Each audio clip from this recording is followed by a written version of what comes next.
Hello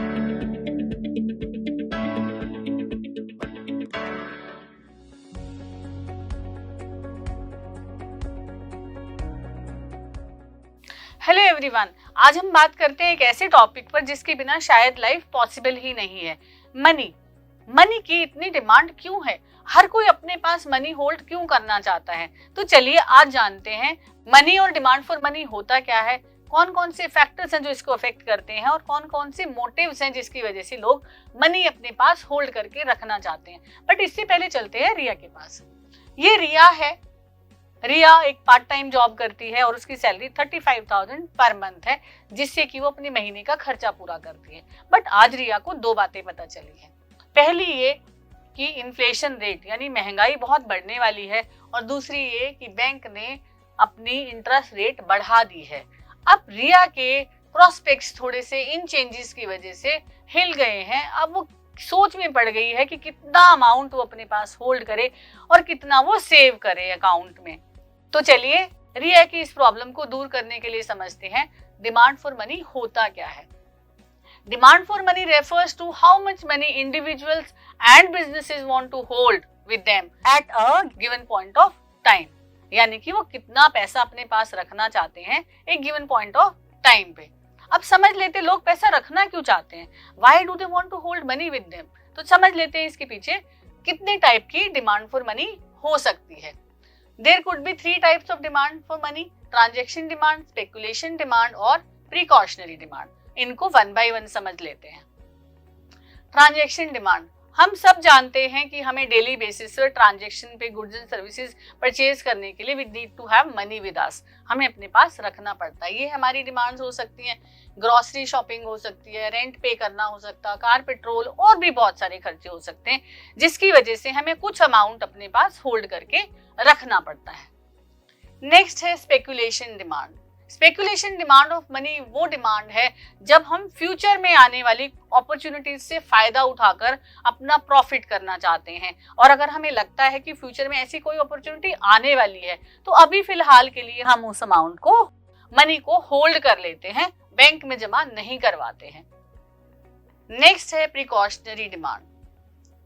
हम सब जानते हैं लाइफ बहुत अनसर्टन है, कभी भी कुछ भी हो सकता है, तो ऐसी अनिश्चितताओं के लिए, ऐसी सडन चीजों के लिए हमें अमाउंट होल्ड करके रखना पड़ता है।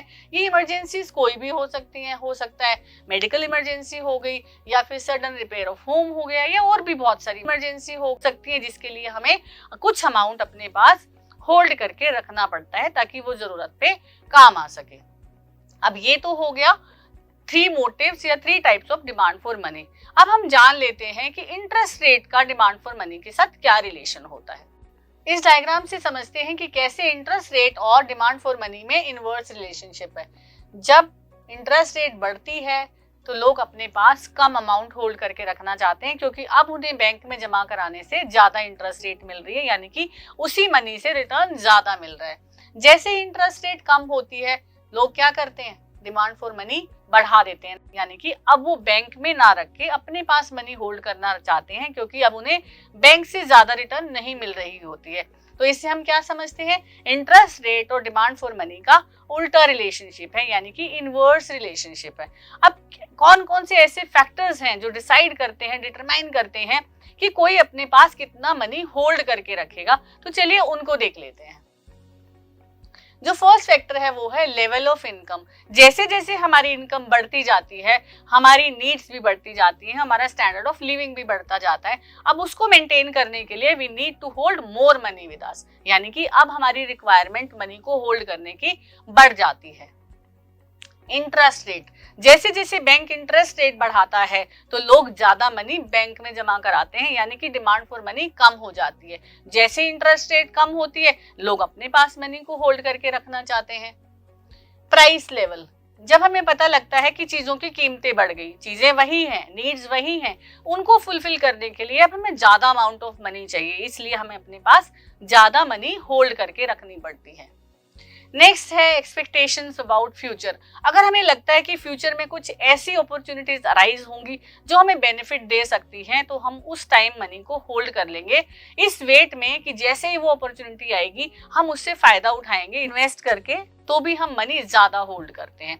तो जैसे कि आज आपने देखा डिमांड फॉर मनी होता क्या है, कौन कौन से फैक्टर हैं जो उसको डिसाइड करते हैं, कौन कौन से मोटिव्स होते हैं behind the demand for money. इसी पे बेस्ड एक टास्क ले लेते हैं। जैसे कि आपने देखा there are 3 motives behind demand for money या होल्डिंग मनी। 3 मोटिव्स की वजह से लोग अपने पास पैसा रखना पसंद करते हैं या वो जरूरी समझते हैं। अब ये मोटिव्स हर व्यक्ति के लिए अलग हो सकते हैं। एक बिजनेसमैन के लिए अलग मोटिव हो सकता है, सिविल सर्वेंट के लिए अलग हो सकता है। यहाँ पे और भी कई सारे लोग दिए गए हैं जिनके लिए मनी को होल्ड करने के अपने अपने अलग अलग पर्पस हैं। तो इसी तरह से आपको इसको कैटेगराइज करना है या इसको अलग अलग बताना है। तो चलिए, उम्मीद करते हैं आज का आपको टॉपिक बहुत अच्छे से समझ आया होगा। फिर मिलते हैं किसी और वीडियो में। See you then, happy learning, bye bye.